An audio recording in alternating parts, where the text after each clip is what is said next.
When I was a high school athlete, I suffered an injury and had some fractures and surgery and had to sit out for a couple months.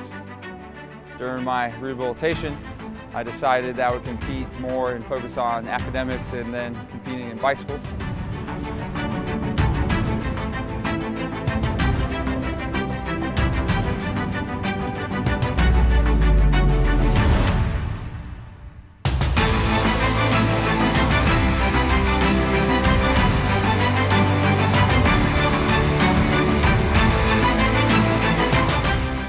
Ended up winning the national championship.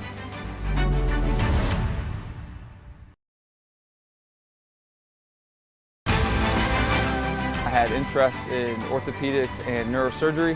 However, that model and lack of patient follow-up and healing patients led me to pursue alternative training. I like regenerative medicine because I'm actually healing patients, and through my rehab and subsequent training, I had to heal myself.